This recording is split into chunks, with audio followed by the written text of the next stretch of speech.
Oi, pessoal, tudo bom? Bem-vindos aqui a mais um bate-papo do Desafio Bookster, agora da leitura do mês de setembro, Ratos e Homens, do Steinbeck. Esse livrinho curtinho, mas que, pelo que eu vi, muita gente adorou, eu inclusive. É, Aí, passando pelo período da Grande Depressão, até o livro eu acho que fala menos do período do que eu imaginava, mas tudo bem, eu acho que as obras do Steinbeck acabam, né, As Vinhas da Ira, por exemplo, passando muito, é uma obra muito boa também. É, Vencedor do Prêmio Nobel de Literatura, foi uma experiência muito legal. Estou animado para o nosso papo de hoje para conversar com a gente. Temos dois convidados especiais. Temos o Rodrigo Vilela, que é formado em História pela Universidade Católica de Petrópolis, atua no ramo dos livros desde 2012, quando abriu uma livraria Sebo Online. Em 2016, iniciou o canal no YouTube Leia para Viver, onde compartilha resenhas e conteúdos sobre livros e quadrinhos, livros, quadrinhos e mangás. E Júlia, que vem falar aqui mais do lado histórico, ela é historiadora formada em licenciatura e bacharel pela PUC-Rio, condomínio adicional em História da América Latina, uma das criadoras do Gole de História, um canal que ensina história pela internet de uma maneira inusitada, leve e criativa. Júlia e Rodrigo, muito bem-vindos. Obrigado por terem aceitado aqui o convite. Eu que agradeço. Eu que agradeço também, super feliz. Que bom. E para começar nosso papo, queria começar com o Rodrigo. Rodrigo, conta um pouquinho para a gente, que eu até sei que você já tinha lido o livro antes, quem é John Steinbeck? Assim, um pouquinho da história do autor antes da gente entrar especificamente no Ratos e Homens. Perfeito. Eu acho que o Steinbeck, eu sempre quando penso nesse escritor, eu lembro, além de lembrar de um grande nome da literatura norte-americana, eu lembro também de que ele é um daqueles autores que a gente se lembra, né, quando que ganha o Nobel. Se for olhar de ponta a ponta, um monte a gente acaba não lembrando. Mas ele está lá em destaque, né? Ele é um daqueles autores que você lembra, né, que marcou. E é um escritor assim muito interessante mesmo. Ele nasceu na cidade de Salinas, que é na Califórnia, e isso foi muito marcante para esse escritor também, né? É parte da obra dele. Ele se utiliza muito dessa sua origem, né? Especialmente ali de uma região chamada Vale de Salinas, que eu não sei se hoje em dia ainda é assim, mas na época do Steinbeck era uma região majoritariamente agrícola, né? E ele teve muito contato com pessoas do campo, com pessoas, com trabalhadores da terra, até porque ele vinha de uma família mais simples, então ele realmente teve um contato mais direto com essas pessoas. E graças a isso, né, aliado a isso com seu desejo de se tornar escritor, eu acho que as duas coisas combinaram bastante e também deram origem à obra desse autor, né? Ele, pelo que eu sei, ele foi também para Nova York, que eu acho que era um movimento que muitos escritores faziam nos Estados Unidos, né? Ir para Nova York para se tornar escritor. E aí ele foi para lá, tentou ganhar vida lá, ele fez diversas atividades também para conseguir sobreviver e teve contato com os trabalhadores da cidade também. Aí ele também trabalhou, por exemplo, eu acho que ele fez alguma coisa de operário, foi zelador e coisas assim. Fez alguns trabalhos braçais, né? E eu acho que a soma dessas coisas fez ele ter uma observação social muito apurada, sabe? Ele tem uma perspectiva assim de perceber as mazelas das pessoas mais pobres, dos problemas que elas passam. E aí, com a chegada da Grande Depressão, aquilo ali se combinou em obras incríveis, né? Aí eu acho que ele consegue transmitir muito bem isso. No caso do Ratos e Homens, eu acho que é um dos exemplos mais emblemáticos dele, né? Ele, eu acho que ele une muito um realismo com um aspecto mais emotivo, né? E isso gera talvez até um tom de denúncia para os problemas que existem na sociedade. No período da Grande Depressão eram inúmeros problemas, né? E aquilo ali eu acho que funciona até para gerar uma certa empatia por parte do leitor. Eu acho que é o que ele consegue fazer de melhor, inclusive. O Steinbeck é um autor que gera muita empatia de quem está lendo seus livros, né? Uhum. E ele fala, é muito interessante, eu já li o Vinhas da Ira e agora o Ratos e Homens, como ele trata de personagens reais, né? Isso é Uhum. muito legal. E parece que você realmente está, né, num cotidiano daquele momento histórico, daquele momento, né, de escassez, de dificuldades, ao lado de pessoas que poderiam ser pessoas aqui em volta da gente, né, em alguma situação. E, Uhum. Júlia, antes da gente falar mais desses aspectos da obra, queria que você falasse para a gente, explicasse primeiro, né, o que é essa o que é essa Grande Depressão, o que é essa crise de 1929 e por que que Ratos e Homens, apesar de não tratar, né, tão especificamente dessa, com referências ao momento, e a gente está centrado aí numa fazenda específica, numa região, por que que ele poderia ser, né, um romance histórico, assim, tratando do tema? Cara, então, eu acho que esse livro, ele é muito sensacional, assim, para o trabalho que a gente gosta de trazer, inclusive no Gole, né, no nosso canal, que é trazer obras inusitadas, né, coisas que você não vê explicitamente, assim, falando sobre história ou com esse objetivo necessariamente de passar ali um conteúdo histórico, mas ela tem uma riqueza muito grande de pontos de vista para a gente explorar ali que nos ensinam sobre história.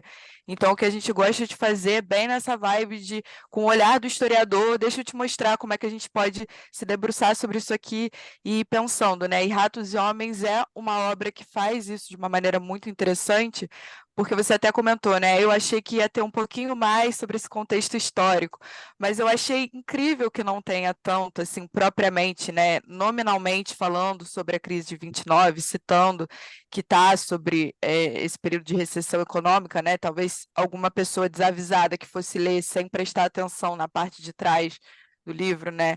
Talvez não sequer associasse a esse momento em específico, porque o livro não se debruça sobre essa questão, tipo, vamos debater a crise de 29, né? E Uhum, isso é muito interessante para a gente, porque coloca essa perspectiva de história tradicional em xeque, né, em questionamento. O que que eu chamo de história tradicional? Essa narrativa do macro, essa narrativa da gente olhar para os grandes agentes, da gente olhar, vamos falar sobre o presidente, sobre a rainha da Inglaterra, né, sobre o ministro da Economia, né? E então, tratar desses grandes nomes, desses grandes eventos e pensar sempre essa conjuntura do macro. Então, pô, vou falar sobre a crise de 29, o que que aconteceu no cenário, né, Estados Unidos pós Primeira Guerra, como é que rola essa política externa dos Estados Unidos, né, essa postura que muda pós Primeira Guerra Mundial, a crise da superprodução, questões econômicas, e aí a gente vai para esse campo que é uma perspectiva da história, é uma forma da gente olhar para esse período, né? E o que o Steinbeck está propondo aqui é uma forma totalmente diferente que existe também, né, dentro da historiografia, do fazer historiográfico, que é olhar para as pessoas comuns, olhar para esse cotidiano, que a gente chama isso uma perspectiva de história social. Né, que é trazer esses rostos, trazer essas vivências e ver o que que isso contribui para a gente enxergar esse panorama histórico, porque a economia é só um recorte, né? uhum, Então, pensar na crise de 29 pelo viés econômico é uma coisa, né, que você vai encontrar vários livros falando sobre o dado, né, o esperado. O Steinbeck ele vai para um lugar, primeiro, para o rural, que já traz essa discrepância, porque a gente acaba focando muito nas consequências da crise, pensando no urbano, apesar de, no livro dele, estar sendo evidenciado o tempo todo que existem sim essas mazelas e esses impactos no rural, então isso é muito valioso, essa quebra de expectativa. E segundo, que ele não fala nominalmente da crise, né? Ele não trata essa ideia do macro, da economia, e ele pega mesmo como isso impacta a vida das pessoas. Ele traz vivências, como o Rodrigo trouxe, né, de trabalhadores que ele conviveu, né? Inclusive, o próprio Lenny é um trabalhador que ele conviveu e que ele manteve o nome, ele troca um pouco a história, não sei se vocês chegaram a ver isso, ele troca um pouco a história do personagem Lenny, mas ele fala que o personagem, né, de fato, a pessoa, Lenny, se chamava Lenny, tinha esse problema aí, questão de saúde mental, né, que fica colocado no livro, e que foi um trabalhador que ele conviveu. Então, ele pega essas vivências e traz, né, como uma forma da gente entender qual é o impacto, né, que tem de história por trás disso, nessas vivências. E isso, para mim, é surreal, é uma forma muito interessante da gente pensar esse viés histórico. Ao longo da minha fala, eu quero pontuar aí algumas coisas que as pessoas possivelmente não pararam e pensaram, putz, isso está trazendo uma camada, né? Isso está trazendo um olhar de como a história está acontecendo ali, do que a recessão trouxe de impacto para a vida dessas pessoas.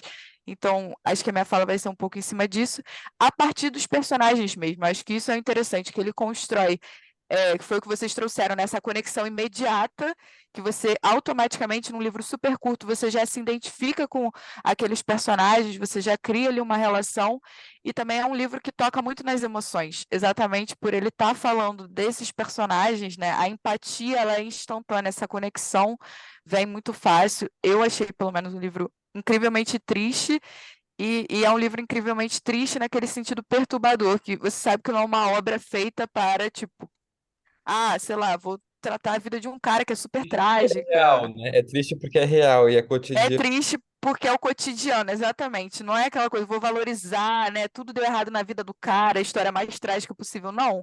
É só a vida cotidiana, é a violência cotidiana dele. Então, eu acho que o sentimento dele conseguir transformar isso numa obra tão curta é algo que fala volume sobre a história, assim.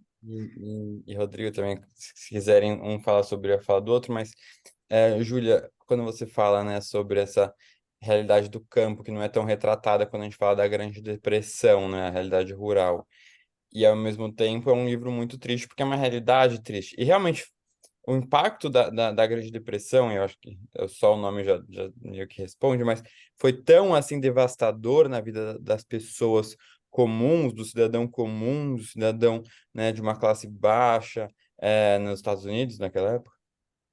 Sim, exato. É porque é o que eu estava falando sobre essa discrepância do macro-micro, né? Que a história social, ela tenta se debruçar mais sobre esses rostos, esse olhar assim para o metrô, né? Olhar para botar a cara na janela e ver as pessoas andando na rua. É isso que a história social ela pensa, né? De dar esses rostos dos trabalhadores em específico, dessa galera que foi marginalizada da história oficial.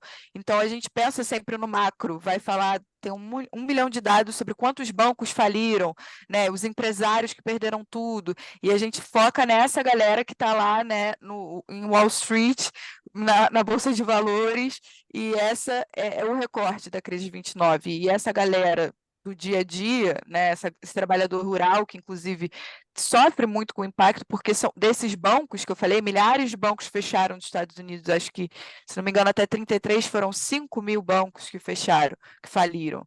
Então, vários desses eram rurais, né, bancos que impulsionavam essa economia agrária nos Estados Unidos, que aí já vem com questões históricas também, né, esses trabalhadores itinerários que vão circulando de fazenda em fazenda, já era uma prática comum, já era uma prática de precarização, uma herança aí desses trabalhadores rurais que não têm estabilidade e que vão mesmo de fazenda em fazenda, isso já acontecia antes, mas na Grande Depressão isso fica mais explícito, o quanto é precária a situação deles, né? O quanto esse deslocamento é muito também um reflexo dessa falta de lugar no mundo, dessa falta de dignidade, né? Então, acho que o livro aborda bem essa questão da pessoa comum e uma pessoa comum no campo, né? Trazendo totalmente fora do esperado para se falar da Grande Depressão.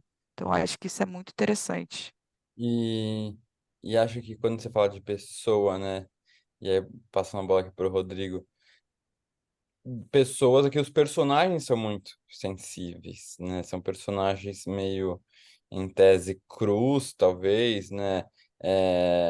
Porque são simples demais, não tem um desenvolvimento, assim, não tem nem tempo para desenvolver tanto, mas que impactam muito e a gente consegue, são muito característicos, né? E muito diferentes um do outro, quando a gente fala, sobretudo, aqui da relação do George e do Lenny, que tem uma relação muito forte entre os dois, uma relação que não tem muita explicação, porque um leva o outro, mas não quer, e aí fica falando, ameaçando não querer.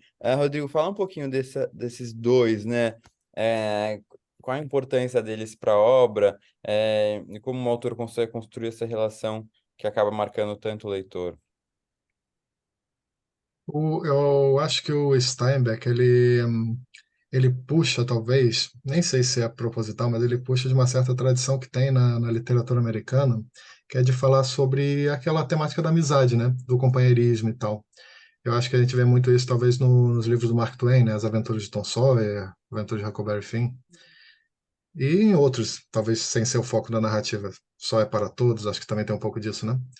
E ele pega esse assunto, né?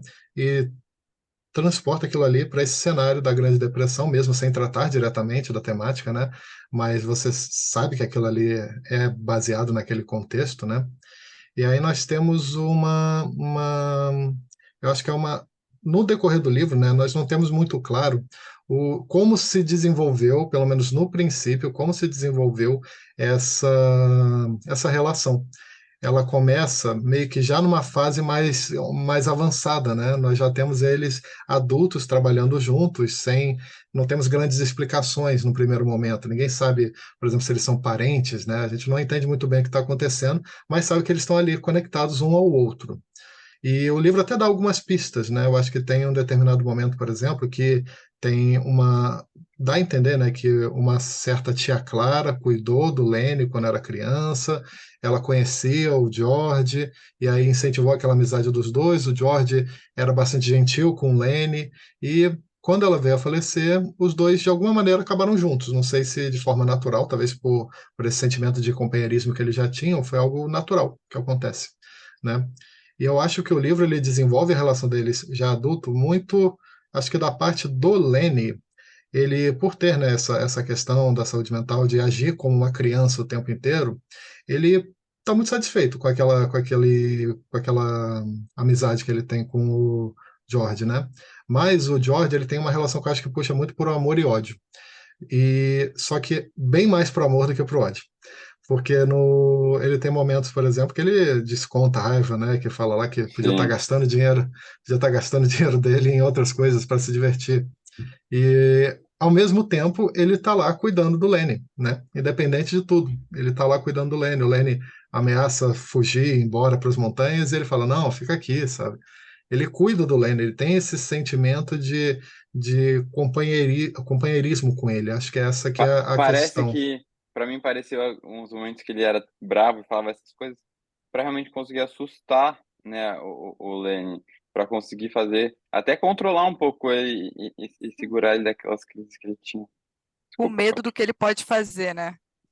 Porque É, quando ele perdia o controle, né, era devastador. A Sim, força física dele não condizia com, né, a característica psicológica dele. E aí, quando ele sim. perdia o controle, tinha as consequências que eles precisavam ficar fugindo dos lugares, né? totalmente. Ele, quando perdia o controle, o George ficava desesperado. Só que mesmo assim, né, é interessante que mesmo nessas situações ele nunca abandona, sabe? Ele nunca abandona o Lenny, ele está sempre ali com ele. A impressão que eu tenho às vezes é que o George é um dos poucos personagens assim empáticos de verdade dentro desse livro, sabe? A impressão que me dá às vezes é que o universo do livro é cada um por si, né? Até por conta daquele cenário, né? Acho que ele mostra muito da condição humana em situações muito precárias, né? De uma instabilidade econômica muito grande. Então todo mundo ali fica preocupado com o próprio umbigo, né? Uhum. No caso do E George, eles não. Ele falam tá lá, isso, sabe? né? E Uhum. falam, os personagens falam isso, né? É difícil ver duas pessoas tão unidas seguindo juntos. Quando a gente vê a pessoa que É, sozinha, vai, depois já passa para próxima. verdade. Exatamente. Aí eu acho que o desenvolvimento da relação desses dois personagens, ela se dá muito nesse aspecto, né? De uma espécie de amor e ódio por parte do George e uma fidelidade muito grande também ao mesmo tempo de ambas as partes. E eu acho que o livro, ele, apesar de nós não sabermos muito bem como surgiu essa amizade, né? Porque Uhum. nós só temos aquelas pistas, o livro ele mostra muito bem como ela se mantém. Eu acho que ele mostra muito bem como aquela amizade se mantém ali e como um se preocupa muito com o outro. O George ele se preocupa muito, né? Acho que do início ao fim do livro ele tem uma preocupação muito grande de ver o Lane sofrer. Eu acho que o companheirismo que ele desenvolve ali tem muito a ver com isso. Sim. Essa Perfeito. relação deles é muito marcante, né? Não sei se para É. vocês, mas. E eu fiquei curioso para saber mais, sabe? Fiquei com aquele gostinho para saber como é que começou isso, Uhum. né? Como é que começou toda essa. essa relação dos dois, porque é uma relação meio de irmão, mais de irmão talvez do que uma coisa de pai e filho, apesar do George cuidar, né? Uhum. Mas fiquei com essa sensação. E, e para mim, eu adoro ver personagens em livros que eles tragam uma relação de suporte para o outro, porque não sei, me dá uma, ainda mais de um personagem tão vulnerável, né? Sim. E aí saber que tem alguém que tá lá por ele me dá um conforto muito grande. Eu acho que é uma coisa meio que eu preciso entender na terapia. É,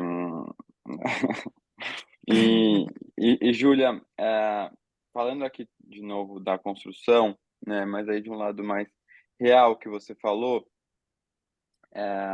a gente consegue pegar os outros personagens, não a dupla principal, e eles também conseguem talvez ser um reflexo um pouco da história, né? Se a gente pegar cada um, por exemplo, a gente vem aqui no Crooks, que é o único personagem negro, né, no livro.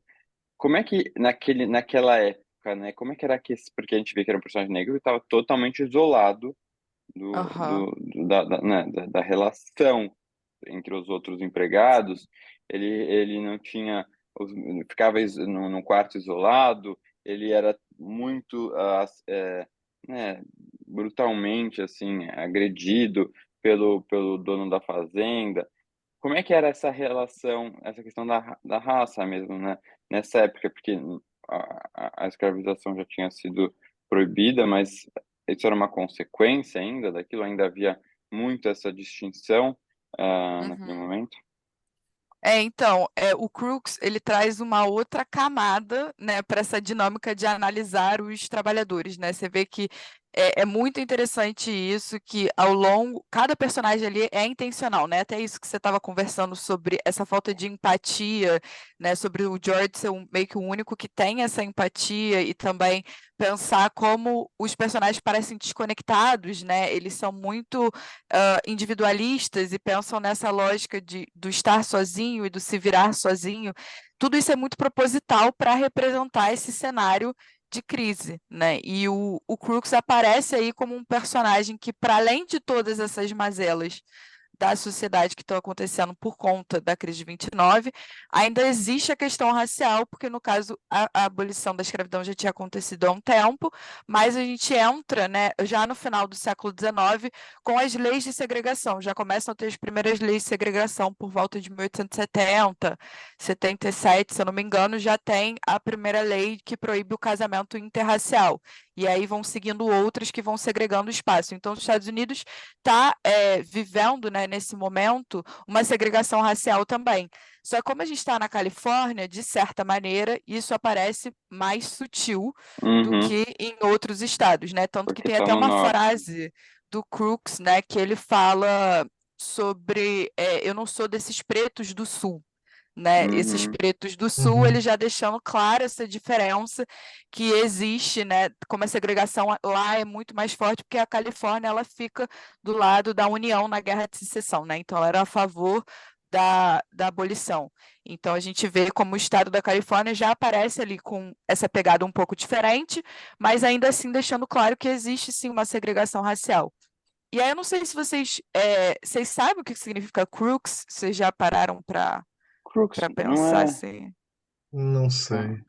eu acho que Porque crooks me é uma deu coisa de essa coisa praga, assim, eu não é? falei, cara, crooks, eu falei, me deu essa sensação tipo praga, alguma coisa assim, eu falei, esse Ah, nome não, é tá me soando. Uhum, bandidos. É tipo uhum, bandido.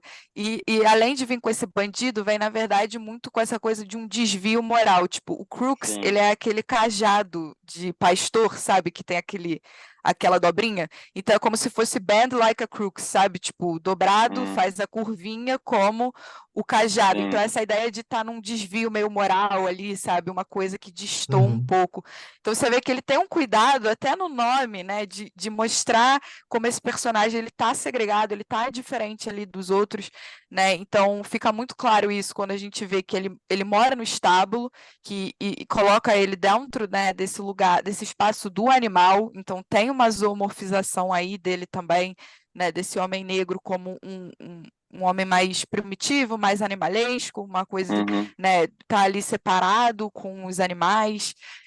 Ao mesmo tempo, a gente vê algumas contradições bem interessantes aí, por ele ser ele é aleijado, né? Se não me engano, ele é manco, tem alguma deficiência ali física que traz esse caráter também de vulnerabilidade para ele, né? Do aspecto físico, que mostra o tempo todo ele ali passando aquele unguento nas costas, né? Essa coisa bem de fragilidade física que vem também com uma fragilidade do lugar dele na sociedade, né? E aí a gente vê ao mesmo tempo que isso coloca uma certa estabilidade nele comparado aos outros trabalhadores, que ele não fica nesse movimento Uhum. itinerário, ele tem um pouco mais de permanência.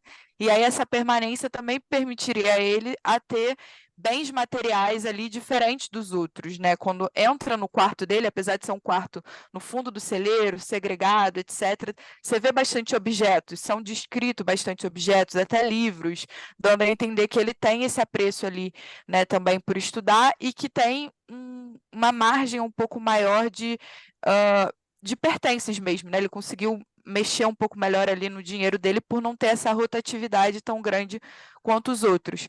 Então fica meio nessa situação, assim, ele é vítima, ele não é, ele é um personagem é, que está nessa posição de subjugado, eu acho que para mim com certeza, mas tem ali também uma margenzinha dele ser um pouco diferente dos outros, não no sentido negativo, né? Tanto que até quando a mulher do Curly, é Curly? Aham. O É nome Isso. Curly. do dono da fazenda, né? Curly. Que inclusive é a única personagem feminina e que eternamente fica Sim, como esposa do fulano, né? sim. Ela não tem nenhuma descrição, não tem nada, é só a mulher do fulano para sempre. É. E os cachinhos de salsicha dela, que eu me senti bem representado, né? Só tem isso, né? Os cachinhos de salsicha dela e a mulher do Curly. E ela fica sendo inconveniente em todos os lugares. Então tem até uma dinâmica ali que ela deixa muito claro a superioridade que ela tem, apesar dela ser uma mulher, né? O Uhum. lugar que ser branca e esposa do dono da fazenda, né? Do filho do dono, coloca ela, porque ela fala, cara, seria tão fácil te colocar ali numa árvore, né? Eu achei essa frase Sim. muito impactante para essa violência racial, né? Seria Exato. tão fácil te colocar ali numa árvore que não tem nem graça, né? Tipo, eu não vou nem me dar o trabalho de fazer Sim. isso. Então, isso coloca ali uma cartada ali direta que ela dá de tipo, se lembra do seu lugar, né? Que Uhum. faz uma referência direta ali às práticas da. Aí tem duas interpretações, eu não sei o que vocês acharam, mas para mim me levou para dois cenários, ou o próprio castigo do escravizado, que podia ser em tronco, ou essa ideia da própria KKK, né, que traz aí também muito essa associação com as árvores, de Sim. enforcamento, de fogueira, Sim. então Uhum. acho que faz essa dinâmica É, meio dupla ali, né, mas Sim. para lembrar ele que olha a sociedade que você é. vive. Mas antes disso, ele tá um pouco ali se impondo, tipo, ele fala, um homem preto tem que ter o direito de deixar quem entra e sai no seu quarto. Ele fala também, você não pode estar aqui, ele tenta meio que expulsar ela, e aí ela dá essa última cartada de tipo, olha, se lembra que você é um homem negro e que eu posso acabar com a sua vida assim, né? Uhum. Então, fica ali numa dinâmica meio por um lado, ele tem claramente essa posição de subjugado, questão racial, né, de fragilidade, de vulnerabilidade. Por outro, ele tem uma margenzinha ali que ele fica um pouco diferente, ele até tenta impor um pouco ali, olha, você não pode entrar no meu quarto, você tem que sair. Então, ele não é tão submisso assim, vamos dizer, ele não está nessa posição tão fragilizada. Não sei se o Steinbeck quis brincar um pouco com isso, de trazer um pouco também, olha, apesar da sociedade colocar as pessoas nesse lugar, ainda existe, né, minimamente ali uma forma de você resistir, de você ainda tentar se colocar ali como um ser humano, ter um pouco mais de dignidade e lutando por essas beiradas, né? Eu acho que a minha Uhum. leitura do Crux ficou meio que assim. Sim. Não sei o que É, vocês acham. aquela cena do quarto foi bem impactante. E agora, gente, eu vou ter que tipo, sair em 5 minutos. Estou mal aqui por conta do trabalho, mas eu tenho vários temas que eu queria falar, mas, Rodrigo, queria que você falasse um pouco, que eu acho que é um tema que, né, os dois poderiam falar, mas o sonho americano, né, naquele momento era muito, muito forte, mas quando a gente fala não de um aspecto histórico, do aspecto dos personagens, o sonho deles de mudar, de daquele sítio que eles tinham, como isso os mantém vivos, ainda que, na minha visão, os personagens sabiam que isso era impossível, isso era inviável, né? Fala um pouco disso pra gente, por favor. Acho que uma das bases, né, um dos pilares mesmo desse livro envolve essa questão do sonho, né? O Steinbeck, a impressão que me deu é que ele tentou botar a ideia do sonho de duas maneiras. Uma para criticar justamente isso, né, o sonho americano, Uhum, para uhum, trazer uma crítica mostrando como esse sonho americano, essa ideia de que é uma ideia que puxa muito até para a meritocracia, né, que basta você estar nos Estados Unidos, trabalha bastante que você chega lá. E o Steinbeck, ele mostra que não, né? Que, tipo, o sonho americano, ele é falho, ele é desigual, ele depende da condição financeira de cada um, sabe? Ele depende de vários aspectos que puxam um pouco para a questão do sonho, Puxa, esse aspecto de que, tipo, se você está num sonho, o sonho americano, ele não é para todos. Acho que essa que seria o termo. O sonho americano não é para absolutamente todo mundo. Ele tenta mostrar como, na verdade, ele é uma coisa que eles têm uma espécie de ilusão ali, né? E aí puxaria talvez para o outro elemento da questão do sonho dentro desse livro, né? Tanto a crítica do sonho americano, quanto também como um combustível de força para aguentar as mazelas, para aguentar os problemas, como um elemento que conecta os dois personagens, como um aspecto que une eles ali e permite com que eles consigam aguentar o dia a dia, aguentar os problemas, aguentar todas as situações terríveis que vão acontecendo, as diversas humilhações e tal. E o fato deles terem esse sonho em comum faz com que eles consigam sobreviver, né? Eu acho que sobreviver, inclusive, num mundo marcado pela solidão, né? Então, eles conseguem aguentar aquele cenário, aguentar aquelas constantes humilhações que eles passam, aguentar aquelas inúmeras dificuldades. Então, eu acho que o sonho dentro desse livro é quase como um tipo de ilusão que é um sintoma daqueles tempos. É uma forma de você aguentar o dia a dia. E o interessante que eu senti também é que não é o único. Eles não são os únicos personagens sonhadores ali, né? Se você for pegar, por exemplo, o Candy, né, que perdeu o cachorro dele e tal, aquele personagem, quando escuta o sonho dos dois, abraça aquela ideia no mesmo instante, né? De tão contagioso que é aquilo ali, de aquela impressão que ele tem, sabe? Outro personagem que também funciona muito bem nesse sentido é a própria, eu acho que é a própria esposa, né, Esposa da mulher. eu acho que ela mesma também, de alguma maneira, ela é uma personagem sonhadora, sabe? Porque ela Sim, fala em determinado momento, ali pro final do livro, né, isso. que, que ela poderia estar fazendo outra coisa, poderia estar apresentando programa, se ela tivesse Sonho de escutado ser fulaninho. artista. Exato. Se ela tivesse escutado o sonho, ou se ela tivesse escutado fulaninho de Hollywood, ela estaria diferente. Sim. Então, acho que todo mundo ali, de, em diferentes camadas, tem os seus problemas, né? E tenta, de alguma maneira, se iludir, né? Com essa ideia, talvez, do sonho americano. Mas eu vou aproveitar, vou dar uma. Posso? Complementada? Não sei se o Pedro Pode, tá. por mim. É, porque eu acho que essa questão do sonho, ela é muito interessante, né? Exatamente por isso que você estava trazendo, é um princípio já dos Estados Unidos em si, né? Da formação deles enquanto país, enquanto identidade, eles colocam muito essa questão, o liberalismo, né? Os princípios deles lá, e essa questão do sonho está vinculada à terra, eu acho que é muito significativo, né? De você ter um espaço para produzir, ter um espaço para existir, ter dignidade, que é tudo aquilo que eles não têm nessa vida de itinerante, que eles estão nessa condição de vida de itinerante, exatamente pela falta da terra, né? Não ter a terra coloca eles nessa constante mudança, né? Nessa constante peregrinação em busca do mínimo de dignidade.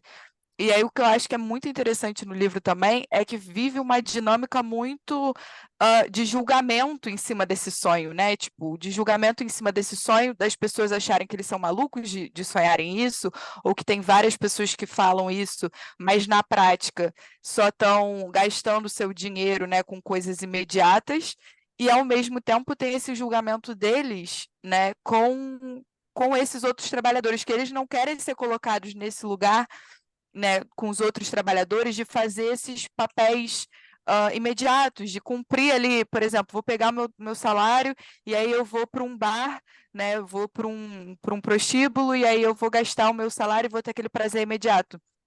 Isso é julgado no livro como uma coisa, quase como se fosse um trabalhador alienado, né, que não pensa numa coisa maior, que não aspira a algo maior, né, ou que desistiu desse sonho, e que esse prazer imediato ele é vazio, né? Vem muito dessa ética protestante, que eu acho que tem tudo a ver com a própria identidade mesmo do norte-americano, que ele cria em cima dessa ideia do sonho, do American Way of Life, né? Essa coisa deles de Uhum. como viver e como viver com dignidade, né? E aí fica muito essa dinâmica de julgar esse sonho, né? Julgar quem acredita nesse sonho, achar que está se iludindo, e ao mesmo tempo eles olham e ficam nessa de, poxa, mas se eu não sonhar, eu vou ser esse trabalhador vazio que vai ali comprar sua bebida, que vai ali gastar com uma mulher e acabou, sabe? E aí eu sou vazio, eu sou incompleto, eu não vou chegar a lugar nenhum. Então, acho que é muito interessante, principalmente por ser um livro tão fininho, né? Como ele complexifica a discussão nesse nível, até porque o mais triste é que no final o George ele meio que aceita que ele vai para esse Uhum. lugar, né? Que ele vai para o lugar que ele Exatamente. criticou o livro todo, que ele foi criticado, que ele falou que ele não ia, né? Que compararam ele com esses outros trabalhadores, e ele falou: não, eu não sou assim, eu não quero ser assim. E no final ele é quase essa sensação cruel de eu já sabia o tempo todo e eu vou ter que ir mesmo para isso. E ao mesmo tempo é uma loucura esse julgamento, né? Porque você pensa, o trabalhador que não tem nada, né? Dignidade alguma, tá dormindo ali quase numa senzala 2.0, né? Porque essa casa dos peões que eles ficam é uma senzala É. 2.0, né? Então, eles ficam ali sem quase bens próprios, né? Sem essa coisa da família, de construir uma família, de viver bem. E aí o prazer que o cara tem é gastar dinheiro com a bebida dele, com o uísque dele, né? Ir no bar, é se divertir. E isso ser julgado para mim, principalmente num cenário de tanta miséria, né? De tanta instabilidade, de tanta falta de dignidade, também é um soco na cara, né? Porque você julgar esse prazer como imediatista, cara, sabe aquela coisa assim, não tem como você se planejar para o futuro, você ser empreendedor se eu estou passando fome hoje, Uhum. sabe? Aquela coisa assim, meio dessa Com meritocracia ao certeza. inverso. Então, eu acho que é muito surreal também como ele consegue trazer esse aspecto de qual o problema do cara também poder ir, né? Claro que ele tem o direito de sonhar com a sua terra, mas ele também tem o direito de seu prazer ali, né? Tipo, momentâneo. Trabalhei a semana inteira, trabalhei o mês inteiro, por que que eu não posso fazer isso? Então, acho que essa contradição do sonho com esses valores protestantes, com esses valores aí já do liberalismo dos Estados Unidos, dos mitos fundadores deles, né? Traz uma outra camada de história também, a partir dos personagens, que parece que é trivial, parece que não está, né, agregando nada em termos históricos, só em termos narrativos, mas na verdade em termos históricos também está mostrando toda uma discussão em relação a essa moral de trabalho, essa moral do sonho, do que é você conseguir a sua casa própria, né, o seu espaço. Então acho que tem aí pontos também bem legais para a gente refletir. Hum.